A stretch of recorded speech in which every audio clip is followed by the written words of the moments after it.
Welcome to Caldwell County Today. I'm Paige Counts, Public Information Officer for Caldwell County. Today we're visiting with Chad Barnes, Election Director for Caldwell County. Welcome, Chad. Hi, Paige. Thanks for having us Actually, today. why am I welcoming you? Because I'm in your office. That's Yeah. a little bit weird. Well, I you just are thought very about welcome that. in our office. Thank you. Chad's office is one of my favorite places in the county, so that's why we're here. But we're here to talk about elections. Yes. And you're already thinking about November. True.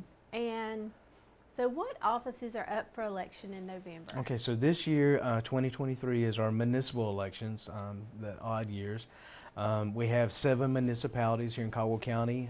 Those municipalities are Cajah Mountain, Cedar Rock, Gamewell, Granite Falls, Hudson, Lenoir, and Sawmills.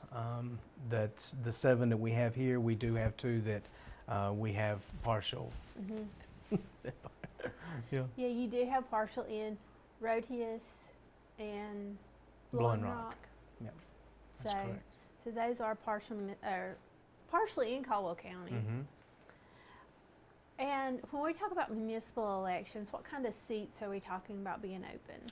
Okay, so we have the town council, town commissioners for all of those 7 municipalities, and also in some of them the mayor's race this time, not in all of them. And it's almost filing time, and we'll get to that in a minute. Mm-hmm. So what qualifications must a candidate meet to file for office? Okay, so of course they have to be registered within the county, and in this case they need to be registered within the municipality or living within that municipality to come in and file for one of those offices. And that's the main thing, is just that they live within the municipality for this election. Live within the municipality, within the county, and are registered to vote. And have to be registered. That's correct. So when does filing begin? Filing will begin Friday, July the 7th at 12 noon, and also it will end on July the 21st at 12 noon. Of course, it's here at the Caldwell County Board of Elections office. The filing fee is $5. We ask that they please bring the correct change. We greatly appreciate that. It's just easier if they just bring their $5, and so we'll take care of that. So $5. Yep. Be registered to vote, and that's really it. That's it. And live within the municipality which they're running for. That's right. And well, we don't know. We can't really say there are incumbents right now filling the seats, but we don't know who will file and what will happen over that filing period. True. So stay tuned. But if people are interested, it's a really simple process. It is, yeah, most certainly, yeah, and we walk them through it. It's a simple process. Just come by, we'll help them with that. Chad, your staff walks people through every process. We do have a fantastic team. Our staff, yeah, we greatly appreciate them. Yeah, we even made it. Well, if I can throw this in a little bit, even for all of our candidates when they come to file, we try to make it even easier for them. All they have to do, we get their information, they can put that in. It prints each one of their forms. All they have to do is sign it. And they don't have to go through that each form, filling out everything over and over again. So that's kind of nice to be able to do that for our candidates when they come in to file. Save some time. Speaking of that, when candidates come in to file, there's a form they can fill out. Is there a place they can preview that form, maybe on the state's website? They are, yes, those forms are on the state's website. They're also on our website. I believe that the candidate forms, and if they need them beforehand, they can call us. We'll be glad to send those to them. I was just thinking, maybe take a look at what you're signing up certainly. for before you get here. There's a lot of, all that information is on the state's website, which is ncsbe.gov. That also, if they go on the county's website, that information is on there, which is the Caldwell County NC.org. So let's just get back. Like I say, November will be here. Yep. Before we know it, so let's talk a little bit about the municipal election. Who votes in a municipal election? I know that sounds like a silly question, but maybe it does need a little bit of clarity. Sure. Yeah, so it's just like with candidates that file, the voters that would vote in this election would need to live within the city or town limits of that municipality. So if you live in the city limits of Lenoir, you certainly would be eligible. But if you live outside of the city limits, you would not be eligible to vote in this election. And the same would be true if you live Yeah. within the town limits of Cajah's Mountain. Exactly. Or Granite Falls. Sawmills. Yeah. Sawmills. Gamewell, yeah, all those. All of those municipalities. That's Yep. really who's voting. That's correct. And I know that this election is not unlike the others. Mm-hmm. You still have absentee voting. Mm-hmm. When does that begin for the Yeah, November so election? if you'd like to request an absentee by mail, that will begin on October the 6th, and then it goes through October the 31st is the deadline to do that. Again, that information, you can find it on our website, the county's website, or on the state's website, the form that you need. We're more than glad to help you with that as well if you contact our office. But you would need to fill out a absentee request form. That way, after you fill that and everything's correct on it, we can send the ballot out to you. But to start, that will begin on October the 6th, and then it ends on October 31st to request that. When and where is early voting? So we have 2 sites here in the county. One will be here at the Caldwell County Resource Center, which is located at 120 Hospital Avenue in Lenoir, the lower level of the county library, and also at the Shreveford Rec Center, which is in Granite Falls on 51 Pinewood Road. We won't be open but the last Saturday. Okay, so I mean you're looking at 2 weeks of Yeah, voting Yeah. for early voting. that's correct. Have precincts changed since the last election? This precinct, which is here at the Resource Center, Mm-hmm. and also West Lenoir. West Lenoir closed. The actual school has closed. We were able to use that building last election, but this time we needed to move. So what the board approved was to combine this precinct here at the County Board of Elections and that one at the Martin Luther King Center. And then the other is the Whitnell School. We combined it with the Mulberry Rec Center. So all those voters will actually vote at the Mulberry Rec Center. So we used to have 18 precincts, now we have 15 precincts. Those spaces are just more adequate for our voters, better parking, accessibility, and such as that. How will people know if their precinct changed? We have already sent those letters out to every voter that this is affected. They should have gotten that letter. We will, of course, thank you, Paige, for letting us be able to tell folks about this today. It's in the paper. It's already been in the paper. It's on our website, that information. Of course, anytime you call us, if you have questions about where your precinct or your polling place is, we're glad to help. One feature that I enjoy on the state's website is you can look up your voter record or your precinct. You just go in and type in some basic identifying information, and it will tell you where you vote with an address. So That's correct. in case you don't know, I mean, I think most people know where Sure. Martin Luther King Center is and Yeah. Mulberry Rec, but But it does give the address, and that is really great. And that's also on our county's website too, the link where you can go in and look up your registration and see if you're if you are still registered. I know we've had some folks call and ask, and it's like, oh, that's great. You're utilizing that because that's what it's there for, is to help folks to keep up with that. I know I've had people wander by my office looking for elections, and I'm able to use that site to help them Yeah, to know where they vote. that's great. Well, we thank you for that. So we have another topic that it's the hot topic in elections right now. Yeah, a lot of them. A lot of elections. That's one of the ones, yeah. It's voter ID. Yes.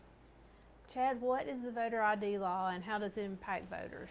Okay, so, well, I guess a little bit of history on that, it seemed like way back now, but this year in April, the North Carolina Supreme Court, they reversed an injunction that took place back in 2018. And so now that has reversed. Now they're actually allowing for photo ID, which, voters did vote for that. It was approved. And so now the North Carolina Supreme Court said yes, that will be implemented, and it will be beginning this municipal election. I feel like that it's a very important, it's important for folks to feel like that they're the integrity in our elections, and so we're glad for that. So let's just use me as an example. I come to my polling place now at the Martin Luther King Center. I get to the right place. I walk in. Poll workers are going to ask me for what? Well, they're gonna ask you to state your name, like normal, and then your address, but they're also gonna ask you to show your photo ID. And so that could be your driver's license. It could be, if you're a military veteran, it could be your veteran's ID.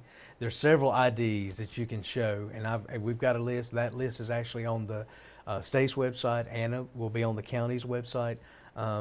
Student ID, university IDs, all those, even our government IDs, we can use ours for here to work for the community college, or if you work here at the with the county, you can show those.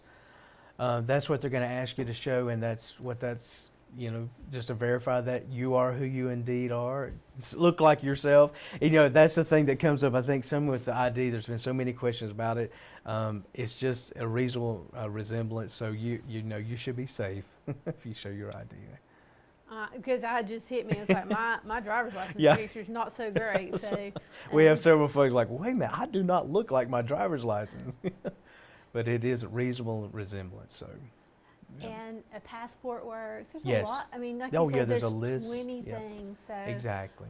most people have that ID. Yeah, I feel confident that I know here in our county, I can't speak to other areas, but we did when that in 2018 it was implemented for that one election. We did not have any folks that were denied not being able to vote because they didn't have some kind of photo ID. So I don't anticipate that moving forward. I think most folks do, but if you do not, you certainly can get a free ID at the DMV, even if you need a non-operational ID. If you do not drive, you can get that there. It doesn't cost anything. We will at some point here in the county boards of elections be able to print IDs. At this point, we don't have the software for that, but we encourage folks to go to the DMV, get your free, a non-operations license or even ID there. Yeah. And Chad, if I show up and I forget my ID, what does that process look like? Well, there's several options. I think first, just being honest, we're going to ask you, you can go back and get your ID. We just first give you that option. It's like, hey, I left it in the car. It's like, oh yeah, please go get your ID. That. Right. If you indeed have lost it or something that's been damaged, something's happened, no one's going to be turned away from voting because you do not have an ID. But if you do not have an ID, you will have to vote provisionally. You'll have to fill out the provisional form, the information, and then you will be able to put your ballot inside the envelope. You're not going to be able to put it in a tabulator. So we're going to encourage folks to go get that ID. If you don't have it, then come back. If not, you certainly are not going to be turned away from voting. You do have up until the day before canvass. If for instance, you said you forgot your ID, and you're like, well, I'm going to go ahead and do this. You can bring that back by our county office before the canvass, and of course we'll note that, and it will count. Yeah. So. And canvass takes place. That's 10 days after the election. Yes. I knew if I said a number, I would be wrong. So Yeah, it's 10 days after the election. That's correct. Yep. But right now is a good time for people to make sure they have their Yes. ID. Yeah, most certainly. And please, I want to encourage folks to, we all procrastinate. We don't, we put that off. But certainly go get your license updated. Get that, with your new address or correct address if you've moved. It's important to do that anyway. But I would certainly encourage folks to do that. But you're not going to be turned away, if you're not. And another thing, because we are talking about this in July and election's not until November. That's correct. Registering to vote. How can people register to vote? Certainly, there's several options there. You can do it online. You can do it on the DMV. You're able to register on there. Of course, you can come by our office. We're here from 8 till 5 each weekday. We're glad to help folks with that. We have the forms here. We'll mail them to you if you need it. If you're not able to get out, or if you need that information or those forms sent to you, we're glad to do that. Those are the main options that you can do to register. If you miss the deadline to register to vote, you can also do that during early voting. You can come in and do the same day registration and vote then. Of course, you have to show your ID, and you will need to show a HAVA fund, a government document that has your address on there as well.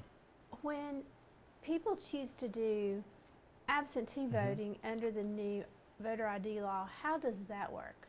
Okay, so at this point, you know, again, they would do the request. They would request that for us first, then we would send the ballot out to them. The only difference this time would be with the photo ID. They would need to include a photocopy of their ID. We don't want folks to put their ID, their driver's license in there, and it could happen. If that should happen, they can just, of course, we will hold it and then come by the office. They can pick that back up. But we do ask that folks put a copy of their photo ID. If they're not able to do that, there will be an exception form which they can sign, and on that form it actually states that you're not able to furnish that, and if you sign it, check the box, then it still will count. But you do have to do the exception form if you're not able to send your ID or a photocopy in with your absentee ballot. So the ID law really does reach out and cover every form of voting. Yes, ma'am. Yeah, it does. It does, Paige. Yeah. Thank you for talking to us today. Certainly. and Thank you all for this having us today. information. We greatly appreciate you, Paige, and your team. Yeah. And thank you for watching Caldwell County Today.